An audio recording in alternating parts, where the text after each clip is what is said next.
Dia kandak dari rombongan Sungai Patai. Lagunya kemari salah Pak Anwar, Ketua Pemuda Sungai Patai, nan dinas di Serwaso. Biarlah kasih hendak sampai dia mencendek pesik jadi jual.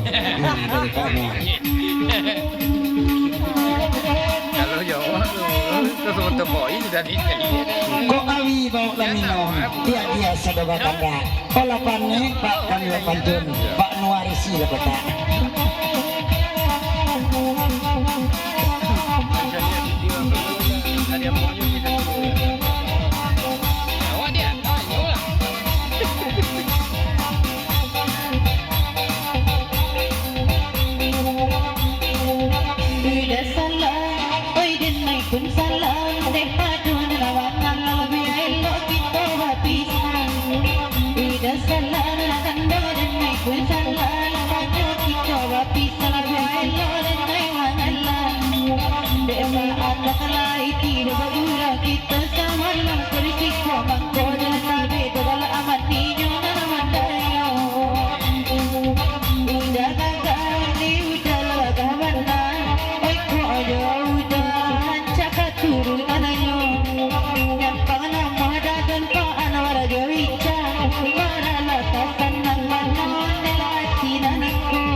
Oh, kok jadi ijazah Pak Anwar NA ke DPR-nya Pak Wali Baru Sungai Patai.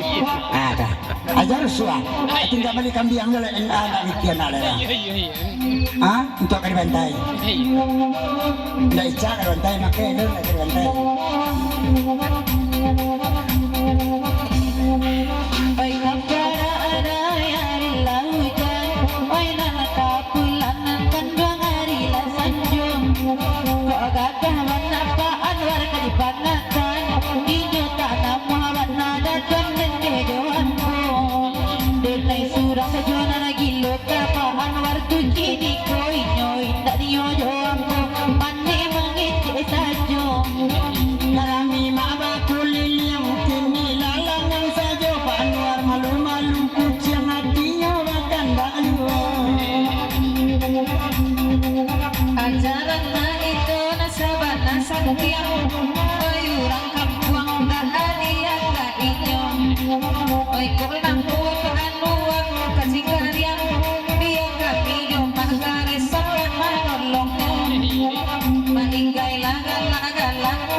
Pak Wali Siko, rombongan Sungai Patai, Pak Anwar, Pak Dewan pun Pak Wali Sungai Patai minta izin dulu di hari lalarui lah pukul 2 dulu kami selangkah aku dia mak setumi tujuan semua senang saja di banyak keperaja ke dekat aku besok pagi maklumlah Pak Wali baru kita dia banyak tugas menunggu besok pagi.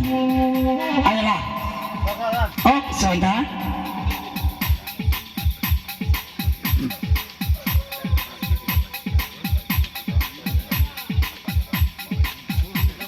Ayo, ampun mewakili semalam ini anda sedang mengecek dari panitia Pak Wali Serwaso berangkat dari kantuannya atau masyarakat Ceko panitia meminta terima kasih atas kedatangannya Pak Dewan, Pak Wali Sungai Patai, Abang Egai, baik itu Pak Anwar, Ahmad Idon Marando, Kami mengucapkan terima kasih banyak atas kedatangannya malam ini. Semoga selamat sampai tujuan.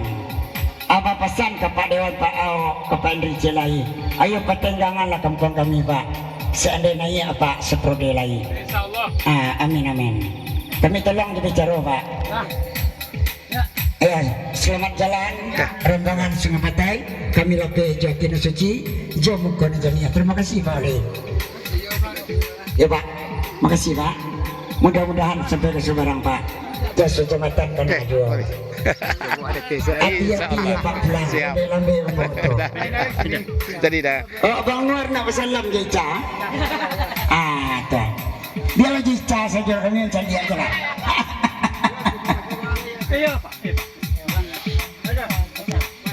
Terima kasih Pak Anwar.